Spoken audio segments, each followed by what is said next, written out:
जय माता दी मित्रों। हम छोटी छोटी विधाएं डालते रहेंगे और ये दृष्टि से हम पढ़ा रहे हैं आत्मकथा।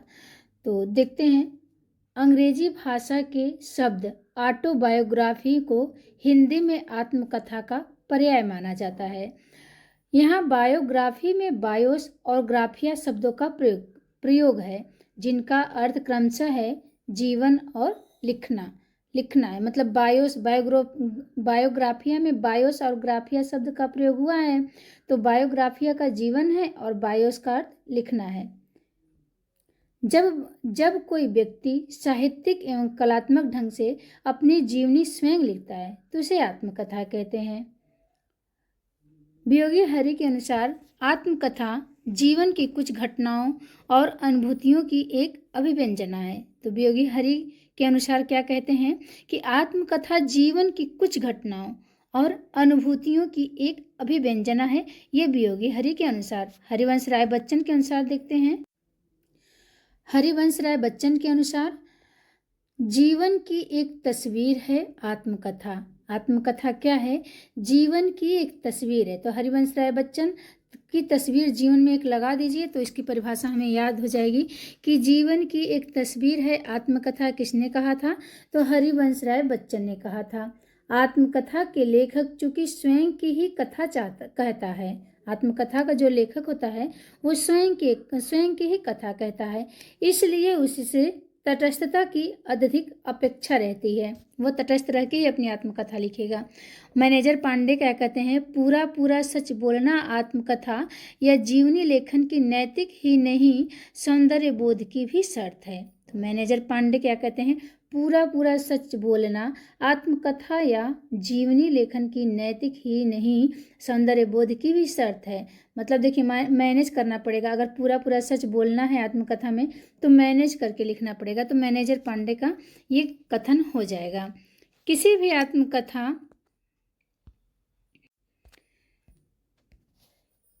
आत्मकथा से उस व्यक्ति विशेष के जीवन दर्शन व स्थितियों के साथ साथ तत्कालीन ऐतिहासिक सामाजिक स्थितियों की भी जानकारी मिलती है। बनारसी दास जैन कृत अर्धकथानक 1641 ईस्वी में ब्रजभाषा में लिखा गया है। अर्धकथानक ये किसने लिखा है? तो बनारसी दास जैन ने लिखा है और 1641 ईस्वी में लिखा गया है, ब्रजभाषा में लिखा है और इसे हिंदी की प्रथम आत्मकथा माना जाता है। किसे? अर्धकथानक को। एक अर्धकथा भी है, वो नगेंद्र का है, डॉक्टर नगेंद्र का है। तो दोनों अगर एक जगह आ जाते हैं तो हमें बहुत कंफ्यूज करते हैं। तो बनारसी दास जैन का अर्धकथानक है और डॉक्टर नगेंद्र का क्या हो जाएगा? अर्धकथा हो जाएगा। तो देखते हैं। हालांकि 1910 ईस्वी में सत्यानंद अग्निहोत्री के कथा मुझमें देव जीवन का विकास खड़ी बोली हिंदी भाषा में रचित पहली आत्मकथा है। प्रश्न यहाँ फंसा देगा। अगर पूछ देगा कि ब्रज भाषा में अगर हिंदी के प्रथम आत्मकथा ब्रज भाषा में पूछेगा तो हम अर्धकथानक को लगाएंगे, बनारसी दास का। अगर खड़ी बोली में पूछे, खड़ी बोली हिंदी भाषा में रचित पहली आत्मकथा है तो सत्यानंद अग्निहोत्री की आत्मकथा है और उनका जो है मुझमें देव जीवन का विकास। मुझमें देव जीवन का विकास कैसे होगा? सत्य जब बोलेंगे तब होगा। तो ऐसे याद रहेगा कि सत्यानंद अग्निहोत्री का है, खड़ी बोली में है मुझमें देव जीवन का विकास। खड़ी बोली हिंदी में रचित पहली आत्मकथा है। और ये जो बनारसी दास का है अर्धकथानक, ये 1641 में आया था। ये ब्रज भाषा में लिखा गया है। पहला आत्मकथा, हिंदी की प्रथम आत्मकथा ब्रज भाषा में पूछेगा तो ये हो जाएगा, इनका अर्धकथानक हो जाएगा। और 1910 में देखिए 1641 में अर्धकथानक लिखा गया है ब्रजभाषा में, लेकिन यही खड़ी बोली में 1910 में लिखा गया। याद हो गया होगा। जीवन सार नाम से प्रेमचंद्र ने अपनी संक्षिप्त आत्मकथा हंस के आत्मकथा विशेषांक जनवरी 1931 में प्रकाशित किया था। तो प्रेमचंद्र के अगर आत्मकथा पूछे क्या है प्रेमचंद्र का, तो जीवन सार इनके प्रेमचंद्र की आत्मकथा का नाम है और हंस के आत्मकथा विशेषांक में 1931 में प्रकाशित किया था। इसी अंक में आत्मकथ्य नाम से जयशंकर प्रसाद की कविता प्रकाशित हुई थी। तो जयशंकर प्रसाद की जो है आत्मकथा विशेषांक हंस में शीर्षक था संक्षिप्त आत्मकथा हंस के आत्मकथा विशेषांक। हंस के आत्मकथा विशेषांक में ही कविता छपी थी आत्मकथ्य नाम से जयशंकर प्रसाद की। तो आत्मकथ्य किसका हो जाएगा? ये जयशंकर प्रसाद का कविता है। ध्यान देना, अगर पूछ दे विधा कि आत्मकथ्य जयशंकर प्रसाद का क्या है तो हम लोग आत्मकथा मार लेंगे, लेकिन नहीं, आत्मकथ्य जो है जयशंकर प्रसाद की कविता है। आगे बढ़ते हैं। श्याम सुंदर दास की मेरी आत्म कहानी। अब देखिए, मेरी आत्म कहानी कैसी होनी चाहिए? सुंदर होनी चाहिए। तो हमें याद हो गया कि मेरी आत्म कहानी किसकी है? श्याम सुंदर दास की है और 1941 ईस्वी में लिखा गया है। 1941 ईस्वी में प्रायः हिंदी की पहली प्रसिद्ध आत्मकथा माना जाता है। अब देखिए कितने कन्फ्यूजन वाला है। अर्धकथानक जो था वो ब्रज भाषा में हिंदी का प्रथम आत्मकथा था बनारसी दास का। फिर खड़ी बोली में आया, तो खड़ी बोली में किसका मुझ में देव जीवन का विकास आया। कब आया था? 1910 में आया था। वो खड़ी बोली का हिंदी खड़ी बोली का प्रथम आत्मकथा है। लेकिन अब यहाँ देखिए क्या दिया, हिंदी की पहली अगर प्रसिद्ध पूछे आत्मकथा, अगर पूछ दी हिंदी की कौन सी आत्मकथा है पहली जो प्रसिद्ध हुई, तो मेरी आत्मकहानी श्याम सुंदर दास का 1941 में प्रसिद्ध हुई। लिखा तो उन्होंने भी जो मुझ में देव जीवन का विकास, लेकिन वो प्रसिद्धि नहीं मिली उसे। प्रसिद्धि किसे मिली? मेरी आत्मकहानी को मिली। निराला की आत्मकथा शीर्षक से 1970 ईस्वी में प्रकाशित होने वाली कृति के रचनाकार कौन है? तो सूर्य प्रसाद दीक्षित हैं। निराला की आत्मकथा शीर्षक से 1970 ईस्वी में प्रकाशित होने वाली कृति के रचनाकार कौन है?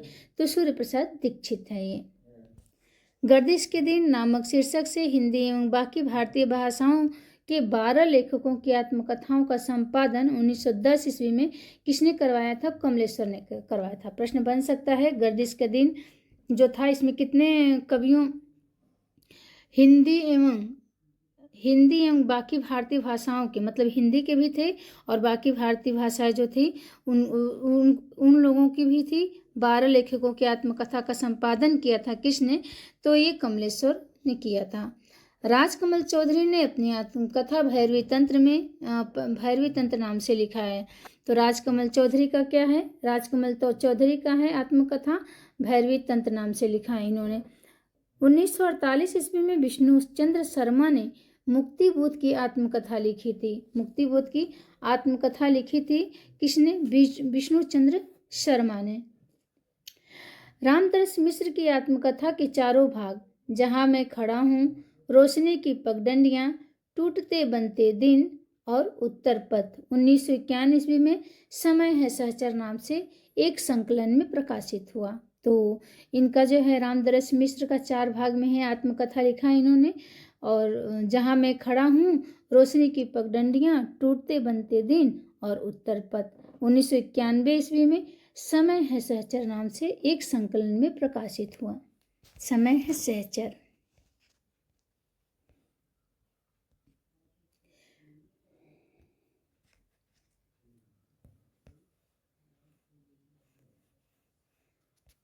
प्रकाशित हुए, ठीक है।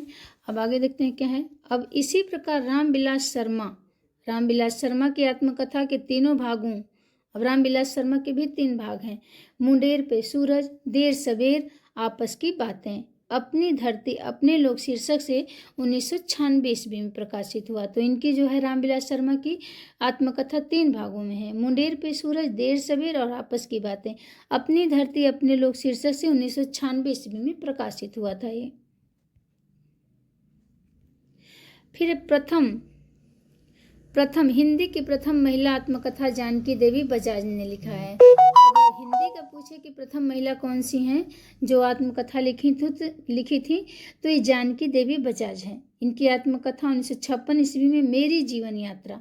अब देखिए यहाँ क्या है, मेरी जीवन यात्रा 1956 ईस्वी में लिखा है इन्होंने। किसने लिखा आत्मकथा? तो जानकी देवी बजाज ने लिखा है। शीर्षक से प्रकाशित हुई, जिसमें उनके बचपन से लेकर उनके पति की मृत्यु तक की घटनाएं संकलित हैं। एक साथ ही इसमें स्वाधीनता संग्राम के आंदोलन, महत्वपूर्ण घटनाओं का भी जिक्र है। तो मेरी जीवन यात्रा ये 1956 में आत्मकथा किसकी है? तो प्रथम महिला हैं जानकी देवी बजाज। ये इसमें क्या लिखती हैं, बचपन से लेकर इनकी पति की मृत्यु जब हो जाती है तब तक इसमें घटनाएं संकलित हैं। साथ ही साथ इसमें स्वाधीनता आंदोलन की कई महत्वपूर्ण घटनाएं भी जिक्र में हैं। राजेंद्र यादव ने अपनी आत्मकथा मुड़ मुड़ के देखता हूँ 2002 ईस्वी को आत्मकथ्यांश कहा है।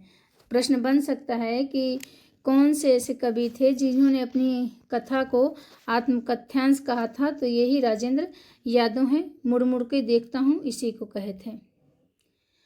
देहरी भई विदेश शीर्षक से 2005 में राजेंद्र यादव ने 20 लेखिकाओं के आत्मकथ्य का संपादन किया है और जिसमें बलवंत कौर और अर्चना वर्मा का भी सहयोग है।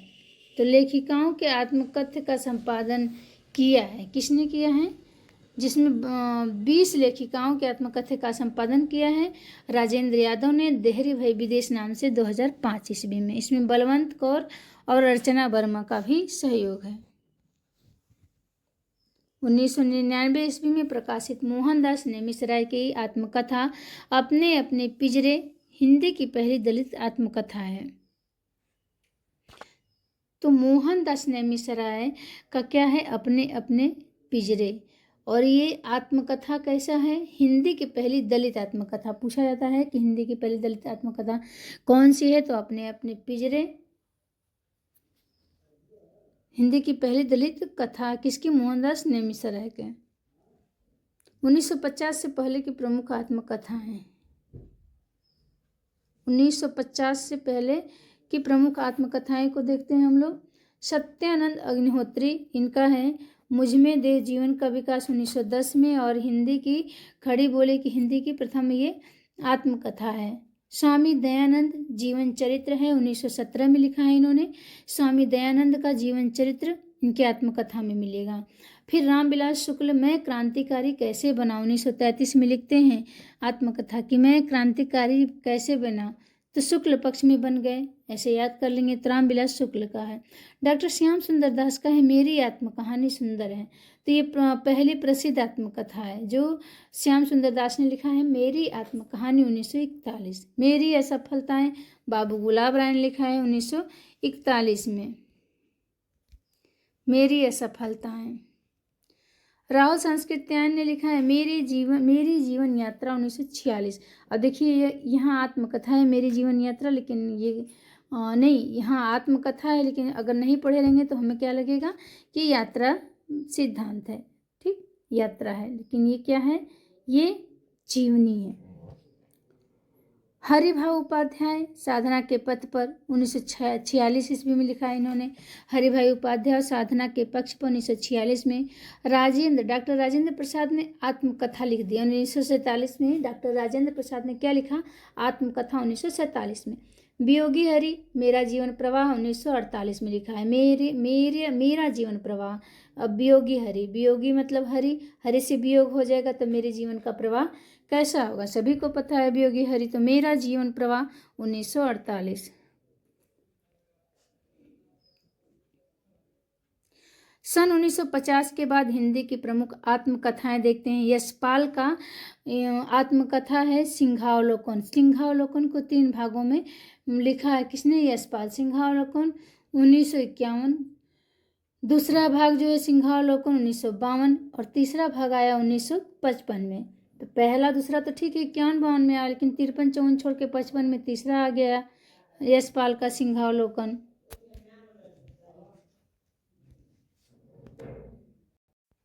सत्यदेव परिव्राजक स्वतंत्रता की खोज में 1945 में लिखा है इन्होंने। सत्यदेव परिव्राजक, तो सत्य परिव्राजक क्या करने, ब्रज में जाके स्वतंत्रता की खोज कर रहे हैं 1951 में। शांति प्रिय द्विवेदी है तो परिव्राजक की प्रजा, ये बड़ा दोनों कंफ्यूज करता है कि परिव्राजक की प्रजा आता है तो हम सत्यदेव में मार देते हैं, और लेकिन यहाँ थोड़ा सा कंफ्यूज नहीं होना है हमें। जहाँ परिव्राजक की प्रजा है, परिव्राजक की प्रजा है वहाँ शांति, परिव्राजक की प्रजा में शांति रहेगी तो शांति प्रिय द्विवेदी हो जाएगा। और ये सत्यदेव परिव्राजक का है तो सत्यदेव परिव्राजक का स्वतंत्रता की खोज में 1951 में हो जाएगा। देवेंद्र सत्यार्थी का है चांद सूरज के बीरन, चांद सूरज के बीरन इन्होंने 1952 में लिखा है। और दूसरा भाग है नील यक्षड़ी 1958 में। तो देवेंद्र नाथ सत्यार्थी का दो भाग में इन्होंने आत्मकथा लिखा है। पहला है चांद सूरज के बीरन 1952 और दूसरा भाग है नील यक्षड़ी 1958।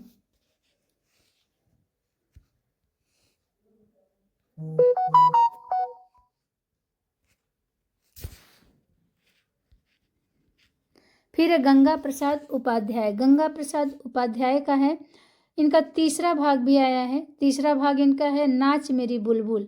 देवेंद्र सत्यार्थी का तीसरा भाग है, यहाँ नहीं दिया है, लेकिन नाच मेरी बुलबुल भी है। संस्मरण जो आते हैं ना संस्करण वो बदलते रहते हैं आगे, मतलब इसमें दो ही भाग है। तो हम बता दे रहे हैं कि देवेंद्र सत्यार्थी का है चांद सूरज के बीरन 1952 में, नील यक्षड़ी 1985 में, नाच मेरी बुलबुल 1999 में। कुछ सन गलत है यहाँ पे, 85 सही तो है, 85 में आया है 1985 में। नील यक्षड़ी है, फिर नाच मेरी बुलबुल भी देवेंद्र सत्यार्थी का है। गंगा प्रसाद का है जीवन चक्र, जीवन चक्र गंगा का चलता रहता है 1954 में।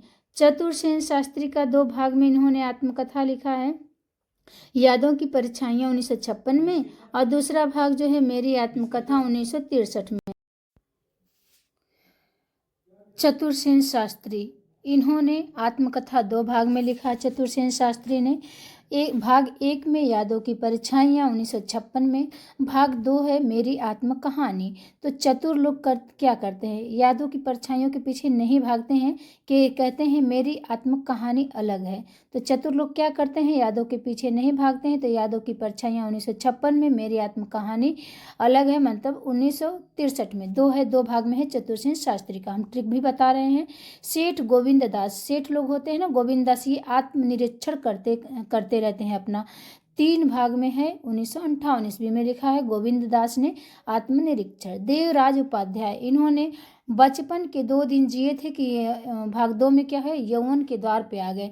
देवराज उपाध्याय ये बचपन के 2 दिन जिए और यौवन के द्वार पे आ गए 70 में। फिर पद्मलाल पुन्नालाल बख्शी, इनका है मेरी अपनी कथा। तो मेरी अपनी कथा जब लिखेंगे ना, मेरी अपनी कथा जब लिखेंगे तो इनको पद्म मिलेगा 1958 में। पांडे वेचन शर्मा उग्र, पांडे वेचन शर्मा उग्र का है अपनी खबर। अपनी खबर ये पढ़ के उग्र हो जाते हैं, अपनी खबर जब आत्मकथा पढ़ते हैं तो उग्र हो जाते हैं पांडे वेचन शर्मा उग्र। संतराम बीए, इन्होंने बीए का किया है तो इन्होंने अपनी आत्मकथा में मेरे जीवन के अनुभव लिख दिया है 1963 में। भुवनेश्वर प्रसाद मिश्र माधव, इन्होंने जीवन के 4 अध्याय अपने भवन में ही लिखा है आत्मकथा नाम से। आत्मकथा में लिखा है जीवन के 4 अध्याय। भुवनेश्वर प्रसाद मिश्र ने अपने भवन में ही आत्मकथा लिख दिया जीवन के 4 अध्याय। हरिवंश राय बच्चन, इन्होंने 4 भाग में अपनी आत्मकथाएं लिखी हैं। हरिवंश राय बच्चन का है क्या भूलूं क्या याद करूं 1969, नीड़ का निर्माण फिर 1970, बसेरे से दूर 1978, 10 सोपान से द्वार तक 1985।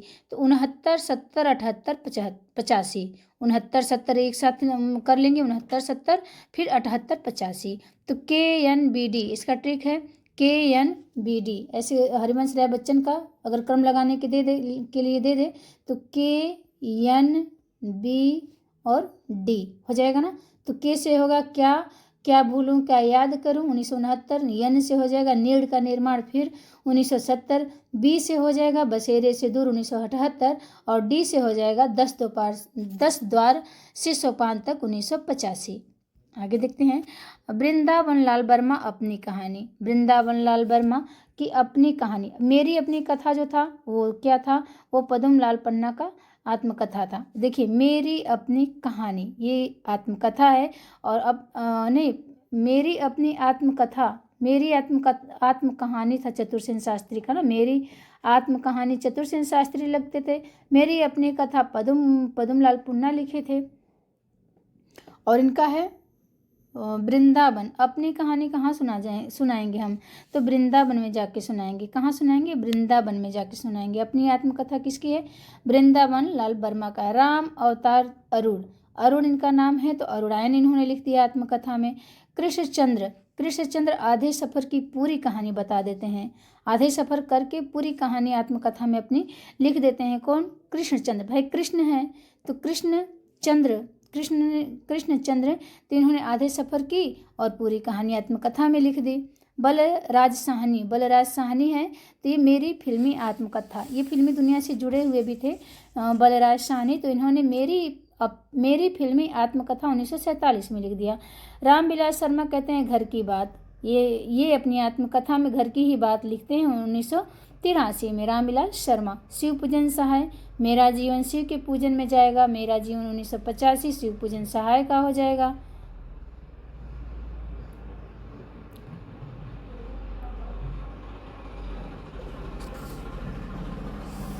हंसराज रहबर।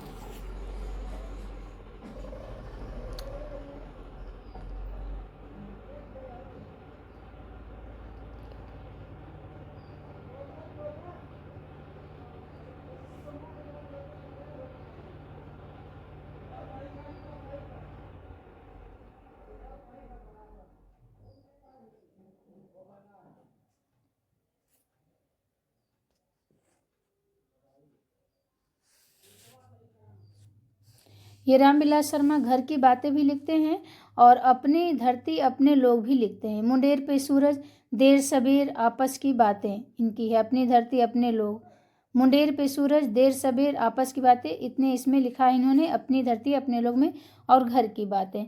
तो शिव पूजन सहाय में मेरा जीवन 1985 का है, मेरा जीवन 1985। फिर है हंसराज रहबर, 3 खंड में लिखा है मेरे 7 जन्म बर, इसमें बर दिया है ना, देखिए यहाँ क्या है बर, तो हंसराज रहबर मेरे 7 जन्म 1986 में लिखा है इन्होंने। रामदरस मिश्र ने सहचर है समय आत्मकथा लिखते हैं रामदरस मिश्र, और फुर्सत के दिन 2000 में लिखते हैं। रामदरस मिश्र अपनी आत्मकथा 2 भाग में लिखते हैं, सहचर है समय और फुर्सत के दिन। फिर कन्हैयालाल मिश्र प्रभाकर, ये कन्हैयालाल मिश्र प्रभाकर जो हैं ये तप्ती पगडंडियों पर क्या पद यात्रा करते हैं। देखिए इसमें यात्रा है ना, लेकिन यात्रा लिखा है, लेकिन ये क्या है? ये आत्मकथा है। तो कन्हैयालाल मिश्र प्रभाकर अपनी आत्मकथा पद यात्रा नाम से लिखते हैं, तप्ती पगडंडियों पर पग यात्रा। फिर फणीश्वर नाथ रेणु आत्मपरिचय देती हैं, अपनी आत्मकथा में आत्मपरिचय देती हैं। अमृतलाल नागर टुकड़े टुकड़े दास्तान आत्मकथा में लिख देते हैं, अमृतलाल नागर। डॉक्टर नगेंद्र जो हैं अर्धकथा लिखते हैं, इनकी आत्मकथा अर्धकथा जो डॉक्टर नगेंद्र की है।